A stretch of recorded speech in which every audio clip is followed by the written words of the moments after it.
Now, the question goes, what advice for our brand ambassadors, what advice would you give to someone who is just starting to think seriously about their financial future? Nandun pa lang sa medyo, first steps pa lang, medyo nag-aalangan pa siguro, but have all these dreams. What kind of advice would you give, Papa P? I would tell that person to take the risk, especially if you're young. And you have that passion to go further in your career, you won't know it until you risk it. And that's also your safety net.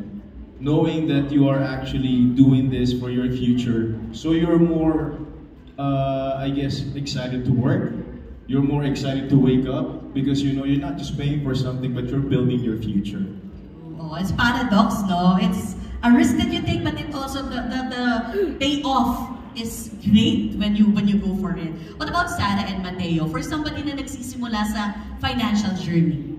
Pag-usapan nga po namin na dapat it's best to start early on in life para while you're capable of parang working hard and of course parang syempre if you start early on the earlier the bigger the amount. Ba't hindi ka pinapasapin mo, Sarah? Ba't lagi si Matmat ka nakausap mo?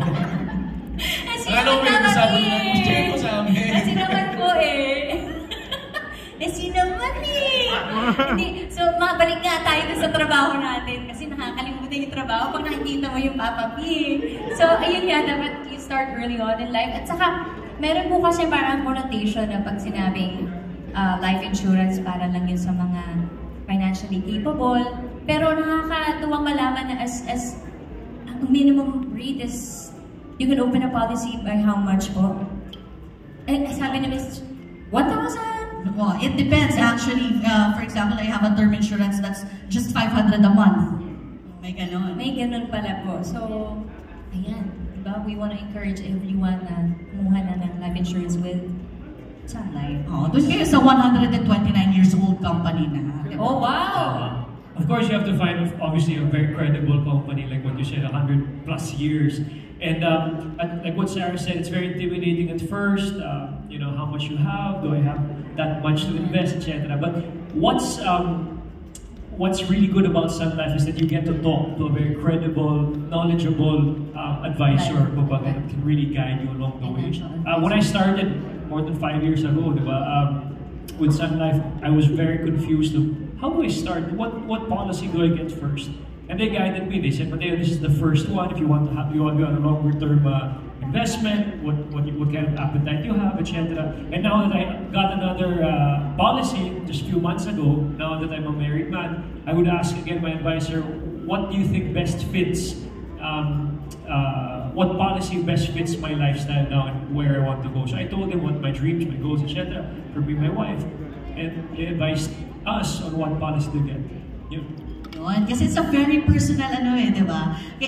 Nakasalalay dyan talaga yung goals mo for the future. So, on that note, a very quick fireside chat lang tayo. I'd like to close with Carla by asking, if you would advise, along those lines din, somebody na nagsisimula sa financial journey, what particular financial instruments would you advise for them to get? Actually, it depends talaga, Len, eh. But for me, I think the best financial product is a financial product that is actually something that you thought about, that is meant to achieve the goal that you want.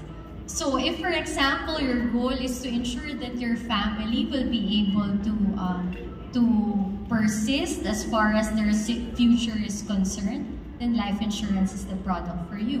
But if, for example, you think naman na, I need to keep on working, I need to be healthy because my family is actually depending on my income and hindi, kumbaga, bawal magkasakit, di ba?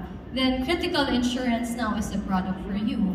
But if, for example, you have another goal, let's say the goal is probably to save up and invest for a down payment for a particular property, then maybe a mutual fund product is for you. That's why it's really very important, as Matt said a while ago, to find a trusted financial advisor so that financial advisor can actually help you get into those kinds of details. Kasi yung mga detalye na yun naman ang magtutulong sa'yo maging porsigido to ensure na makamit mo yung goal na yun. And that particular financial advisor also will ensure that you keep committed to that particular goal.